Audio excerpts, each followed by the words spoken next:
sống giản đơn, tâm an lạc. Tất cả những gì ta có trong đời sống này đều chỉ là tạm bợ. Nếu được hanh thông, hãy vui hưởng, vì nó rồi cũng sẽ qua đi. Nếu gặp khó khăn, đừng lo lắng, vì nó cũng không kéo dài mãi mãi. Cuộc sống luôn vận động, biến đổi không ngừng, giống như mặt trời mọc rồi lặn, trăng tròn rồi khuyết. Thứ duy nhất có thể giữ ta đi đúng hướng chính là đạo đức. Đạo đức không phải là bánh xe dự phòng để chỉ dùng khi cần đối phó với cuộc đời. Đạo đức phải là bánh lái để dẫn dắt ta đi đúng con đường suốt hành trình của kiếp nhân sinh. Tự dựa vào chính mình.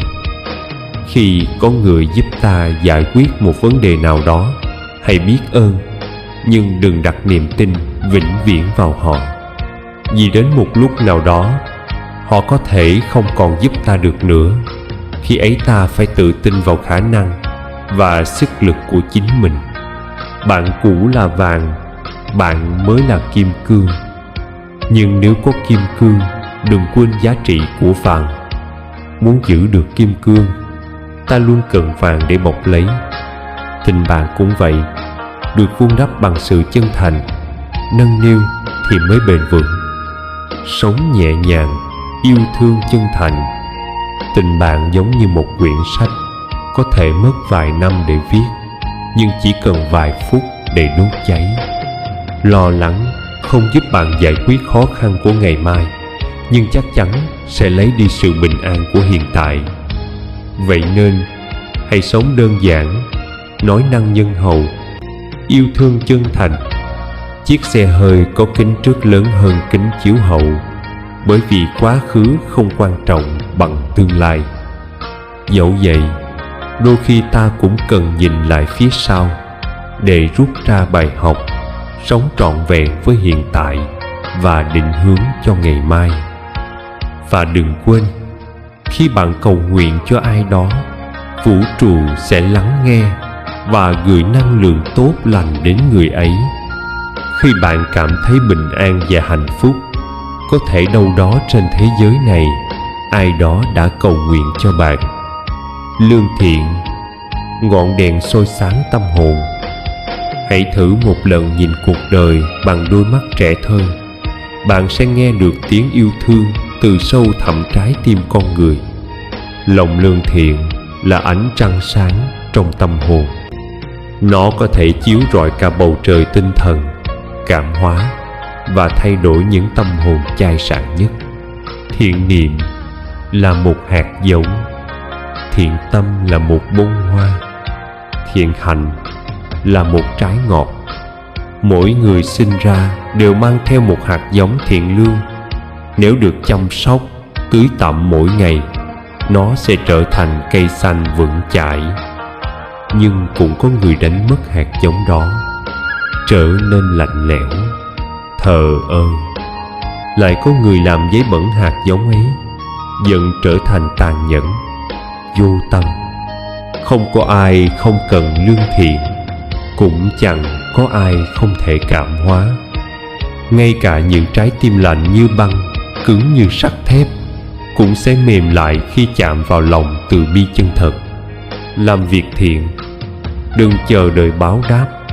Làm việc thiện không phải là gửi tiền vào ngân hàng, chờ ngày thu lợi. Người thật sự lương thiện không quan tâm đến tiền lời, tiền lãi. Cảnh giới cao nhất của lương thiện chính là không cần kết quả, cũng không mong báo đáp. Chúng ta đều mong muốn được hoàn hảo, vậy nên khi đứng trước một lựa chọn, ai cũng muốn đó là quyết định hoàn mỹ nhất. Nhưng cuộc đời không phải lúc nào cũng có đáp án đúng tuyệt đối. Vậy nên hãy cứ làm điều tốt khi có thể. Hãy cứ sống lương thiện dù chẳng ai nhìn thấy, bởi trời xanh luôn thấu hiểu lòng người. Tìm kiếm sự hoàn hảo, hành trình không hồi kết. Ngày nọ, một chàng sinh viên trẻ và người thầy già của mình cùng nhau trò chuyện về sự hoàn hảo. Chàng trai đầy nhiệt huyết say sưa nói: về khát khao tìm kiếm cái đẹp tuyệt đối, mong muốn nắm giữ những gì hoàn mỹ nhất trong cuộc đời. Người thầy già lắng nghe, mỉm cười hiền hậu rồi nhẹ nhàng nói: "Thầy có thể nhờ em làm một việc được không?" "Dạ, con rất sẵn lòng." Chàng trai đáp. Người thầy chỉ về phía trước, nơi có một bãi cỏ xanh rì. Trước mặt chúng ta là một cánh đồng cỏ rộng lớn. Em hãy bước vào đó, tìm và ngắt cho thầy một lá cỏ đẹp nhất, hoàn hảo nhất. Nhưng có một điều kiện: em chỉ được đi thẳng về phía trước, không được quay lại, cũng không được nhặt lại những gì đã bỏ qua. Chàng sinh viên tràn đầy hứng khởi nhanh chóng bước vào đồng cỏ. Ngay từ những bước đầu tiên, anh đã bắt gặp một chiếc lá xanh mướt trông rất đẹp. Định đưa tay ngắt lấy, nhưng rồi anh chợt nhìn xa hơn và thấy phía trước có nhiều lá cỏ trong còn tươi tắn hơn. Anh tiếp tục tiến lên, bước chân thứ hai, thứ ba, rồi thứ tư. Mỗi lần sắp chọn một chiếc lá, anh lại dừng lại vì tin rằng phía trước sẽ có một chiếc lá hoàn hảo hơn.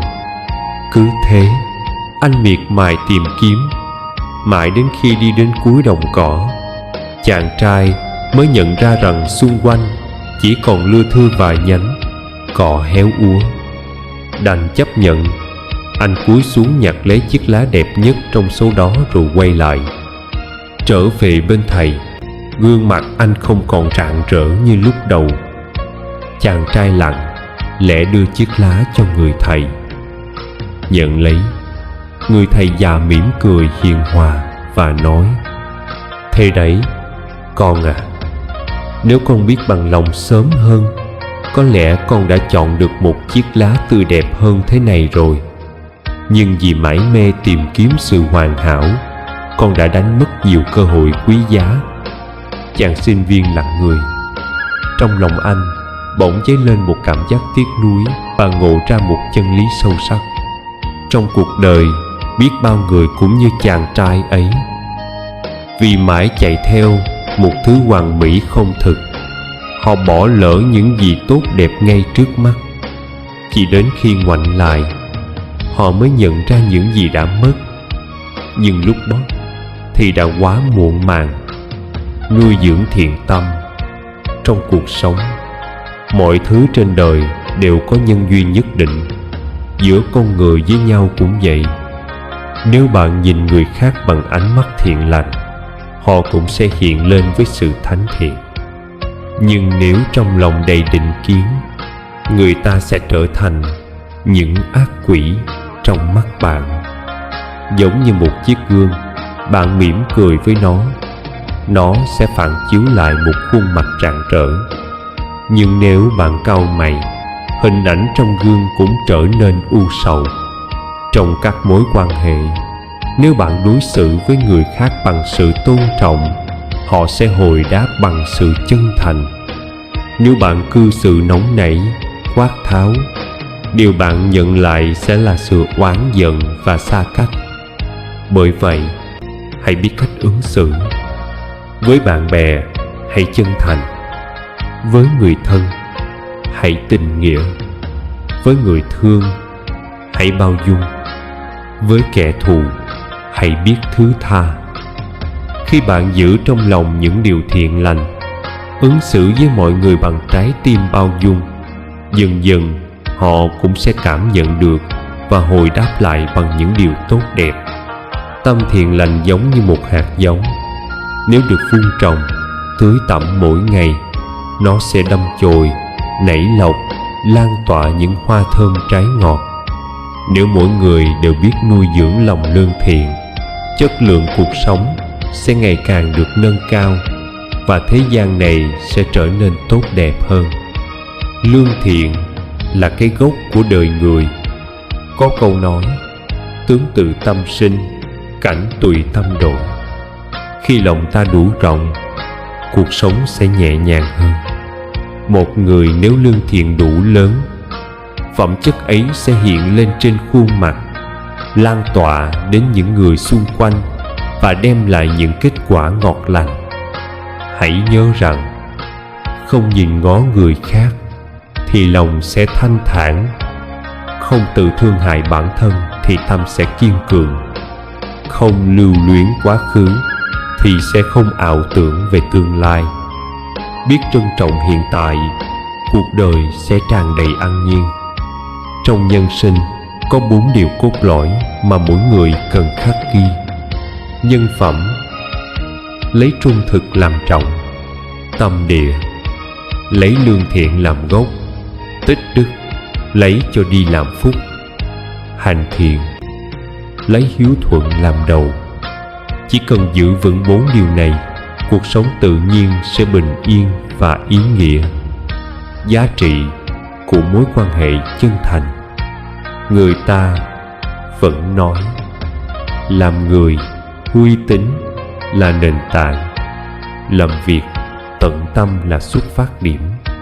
Giữa đời quen biết rất nhiều, nhưng mấy ai thực sự là tri kỷ? Có bao nhiêu người sẽ ở bên ta những khi hoạn nạn, hay chỉ là những cơn gió thoảng qua? Chúng ta không thể chọn lựa những ai sẽ bước vào cuộc đời mình, nhưng ta có thể quyết định cách đối xử với họ. Nếu bạn cho đi sự chân thành, bạn sẽ nhận lại tình cảm đáng trân quý. Nếu bạn sống một đời lương thiện, bạn sẽ không bao giờ phải nuối tiếc. Cuối cùng, giá trị của một con người không nằm ở của cải vật chất, mà nằm ở cách họ sống và yêu. Thương thế gian này, hãy sống sao cho đến cuối đời. Khi ngoảnh lại, ta có thể mỉm cười mãn nguyện. Ta đã sống một đời trọn vẹn, không hối tiếc. Nghịch cảnh sẽ cho ta biết ai là người thật lòng. Trong cuộc sống, không quan trọng bạn có bao nhiêu người thân hay bạn bè. Điều quan trọng là khi khó khăn ập đến, có bao nhiêu người thực sự ở lại bên bạn. Những người cùng bạn ăn uống mỗi ngày chưa chắc khi có việc sẽ sẵn lòng giúp đỡ. Tình bạn không nằm ở số lượng, mà ở chất lượng. Giống như khoai tây dù chất đầy xe cũng không thể sánh với một viên ngọc sáng. Tình cảm giữa con người với nhau đôi khi thật đơn giản, nhưng cũng đầy phức tạp. Nếu tôi có một chiếc bánh, nếu tôi chia một nửa cho bạn, đó là tình bạn. Nếu tôi chỉ ăn một miếng, nhưng phần còn lại cho bạn, đó là tình yêu. Nếu tôi dành trọn vẹn cho bạn, đó là tình mẫu tử. Nhưng nếu tôi giấu đi rồi nói rằng mình cũng đang đói, đó chính là lòng dạ thế gian. Người đàn ông nghèo khó một lần mới biết ai thật sự yêu thương mình. Người phụ nữ khi mất đi nhan sắc mới biết ai là người không bao giờ rời bỏ. Cuộc đời khốn khó một lần mới nhìn thấu ai là người thực lòng lo lắng cho ta. Sự đồng hành không phải vì giàu có mà đi cùng. Sự trân trọng không phải vì xinh đẹp mà quan tâm. Thời gian không thể giữ lại tất cả, nhưng chân thành thì có thể. Uy tín, giá trị của một con người. Sống ở đời có thể mất nhiều thứ, nhưng đừng bao giờ đánh mất uy tín. Dù nghèo khó đến đâu, cũng đừng vay mượn rồi lặng lẽ biến mất. Dù khó khăn thế nào, cũng hãy giữ lời hứa, đừng thất tín. Dù có việc gấp, cũng phải rõ ràng, đừng ai am lặng rồi lảng tránh. Dù chỉ là một cuộc hẹn, cũng hãy đúng giờ, vì đó là sự tôn trọng. Làm người phải ngay thẳng, làm việc phải minh bạch, lời nói phải có trọng lượng. Uy tín không phải là thứ dễ dàng có được, nhưng lại có thể mất đi chỉ trong chốc lát.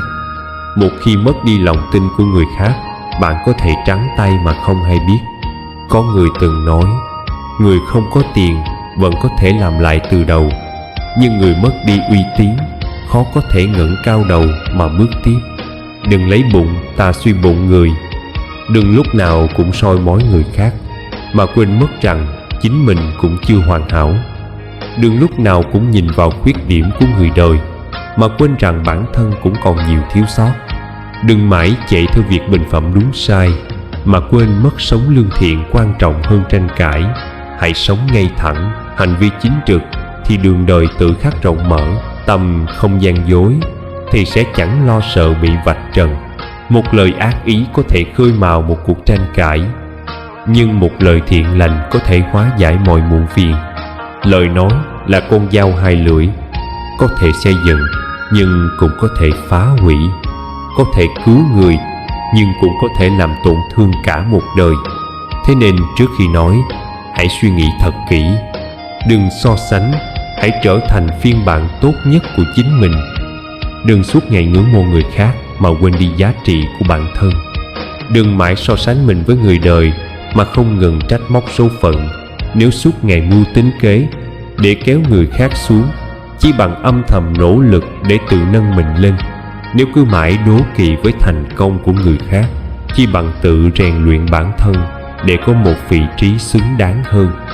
Thử nghĩ lại xem, những điều từng khiến ta phiền muộn có thực sự đáng để bận lòng? Những nỗi đau từng làm ta tổn thương có thật sự còn quan trọng không?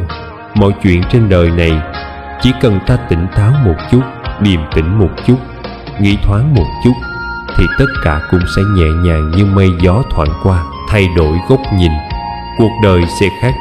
Nếu cảm thấy mỏi mệt, hãy thử thay đổi góc nhìn về cuộc sống.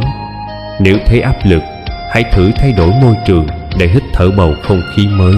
Nếu cảm thấy nghi hoặc, hãy thử đặt mình vào vị trí khác để nhìn nhận vấn đề. Nếu còn do dự, hãy thử đi một con đường mới để mở ra hướng đi khác. Nếu buồn bực, hãy tìm một nơi khiến mình cảm thấy bình yên. Nếu phiền não, hãy thay đổi cách suy nghĩ để hóa giải mọi khổ đau. Nếu oán giận, hãy thử nhìn mọi chuyện bằng lòng bao dung. Thay đổi một chút, có khi bạn sẽ phát hiện ra thế giới này vẫn đẹp vô cùng, chỉ là tâm mình còn nhiều u tối. Cuộc đời này vẫn rộng mở, chỉ là bản thân còn chưa đủ dũng cảm để bước tiếp. Đến cuối cùng, mọi chuyện đều tùy duyên. Nhẹ nhàng một chút, bao dung một chút, bạn sẽ thấy hạnh phúc chưa bao giờ xa. Giữ niềm tin, đừng phản bội sự chân thành. Người dám tâm sự hết lòng với bạn, chứng tỏ họ tin tưởng bạn. Hãy trân trọng, đừng mang câu chuyện ấy đi rêu rao. Người dám đưa tiền cho bạn mượn, chứng tỏ họ tin vào nhân phẩm của bạn. Đừng bao giờ để thất tín. Người dám để lộ nhược điểm trước bạn, chứng tỏ họ xem bạn là tri kỷ. Đừng bao giờ lợi dụng điều đó để làm tổn thương họ. Dù là tình thân, tình bạn hay tình yêu, ai cũng sợ gửi đi sự chân thành nhưng nhận lại là sự phản bội. Ai cũng mong rằng khi trao trọn niềm tin, thứ nhận lại sẽ không phải là sự vô tâm. Tín nhiệm một người là đặt cược cả trái tim. Tin tưởng một ai đó là gửi trọn tấm lòng. Vậy nên hãy cẩn trọng. Nếu đặt niềm tin sai chỗ, có thể trở thành thanh kiếm quay ngược đâm vào chính mình. Trên đời này, muốn được người khác tin tưởng, trước hết hãy làm mình trở nên xứng đáng. Nếu bạn giữ chữ tín, ai cũng muốn kết thân. Nếu bạn sống nghiêm túc, mọi người sẽ nương tựa. Nếu bạn đủ chân thành, cuộc đời sẽ tình nguyện đặt trọn niềm tin nơi bạn. Học cách thay đổi góc nhìn, sống biết cảm thông. Trong cách cư xử, hay học cách thay đổi vị trí, đặt mình vào hoàn cảnh của người khác. Muốn được thấu hiểu, trước tiên hãy biết lắng nghe. Muốn được quan tâm, trước tiên hãy biết trân trọng. Muốn được tôn trọng, trước tiên hãy biết tự trọng. Khi ta chân thành giúp đỡ người khác, chắc chắn sẽ có sự hồi đáp tương xứng. Tình cảm giữa con người không đơn thuần chỉ là sự qua lại, mà còn là sự sẻ chia và cảm thông. Con người vốn dĩ không cùng một thân thể, cũng chẳng thể đọc thấu tâm can nhau. Có những điều ta thấy đơn giản, nhưng với người khác lại là gánh nặng khó trút bỏ. Có những chuyện ta nghĩ không đáng bận tâm, nhưng trong lòng đối phương lại canh cánh mãi không nguôi. Chúng ta không phải họ, họ cũng không phải ta. nên cách nhìn nhận vấn đề sẽ không bao giờ giống nhau. Thế nên điều khó nhất cũng là điều đáng quý nhất trong cuộc sống. Biết đứng trên lập trường của đối phương để suy xét, biết đặt trái tim vào lòng bàn tay nhau.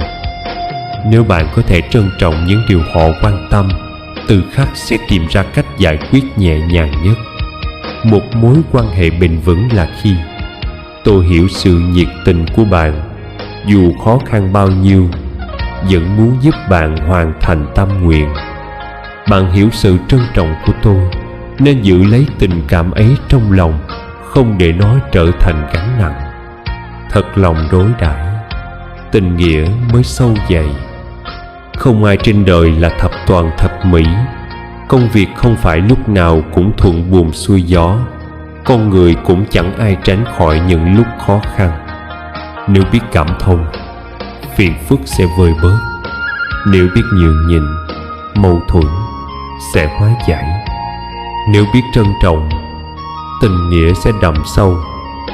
Soi mói lỗi lầm của người khác vốn dĩ chẳng làm bản thân trở nên tốt đẹp hơn. Trách móc sự thiếu sót của người cũng chẳng thể bù đắp những khiếm khuyết trong chính ta. Dùng tiêu chuẩn của mình để đánh giá người khác, không ai là hoàn hảo.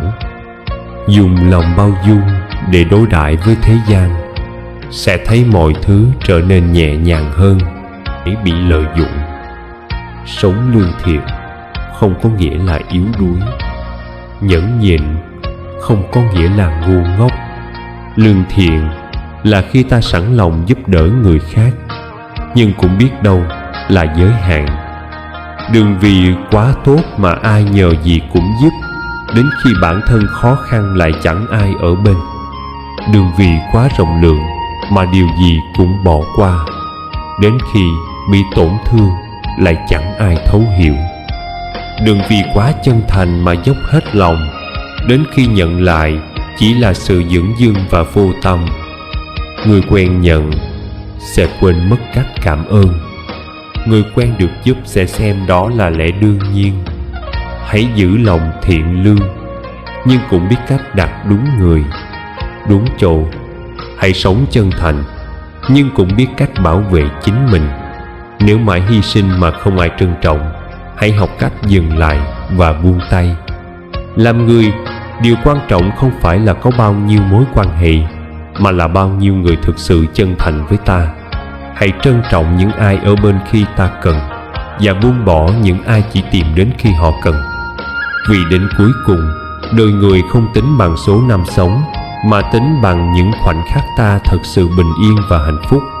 Học cách buông bỏ, sống đời nhẹ nhàng. Cứ mãi chăm chăm soi xét chuyện tốt xấu của thiên hạ, ta sẽ chỉ đánh mất thời gian để ngẩng đầu nhìn trời cao, đất rộng. Người quá độc đoán sẽ không có bạn bè. Người quá ích kỷ chỉ khiến lòng mình mỏi mệt. Chỉ có tình thương mới tạo ra nghĩa tình. Chỉ có bao dung mới có thể ôm trọn cả thế gian. Khi có thời gian, hãy ngồi yên tự phản tỉnh lỗi lầm. Khi rảnh rỗi, đừng bình phẩm chuyện thị phi nhân thế. Lời nói dù không gây thương tích cho thân, nhưng có thể làm tổn thương đức hạnh. Ác nghiệp từ miệng không gì nguy hiểm bằng mở lời, tránh bằng chuyện không đâu. Đùa giỡn cũng cần có chừng mực. Trách mắng người, nhớ đừng quá cay nghiệt. Dù có lý, cũng đừng truy người khác đến đường cùng. Dù có quyền, cũng đừng xử lý mọi việc quá gay gắt. Giữ lại cho người khác một đường lui, cũng chính là mở ra cơ hội cho chính mình. Biết cảm thông với đời, ta sẽ có được một trái tim rộng lớn. Người khoan dung là người có trái tim thiện lành. Người có phẩm chất là người luôn tôn trọng người khác. Người có tu dưỡng là người biết dùng thái độ ôn hòa để đối đãi với mọi chuyện trên đời. Muốn được cuộc đời trân trọng, hãy học cách trân trọng người khác. Muốn sống đời an vui, hãy học cách đối xử với tất cả bằng một tâm thái nhẹ nhàng, không tranh, không giành, không lo, không sợ. Hạnh phúc bắt đầu từ đó. Tư duy tích cực, tâm an vạn sự an. Khổ đau tìm đến với ta, phần lớn là bởi ta thấy ai cũng xấu, cũng đáng nghi.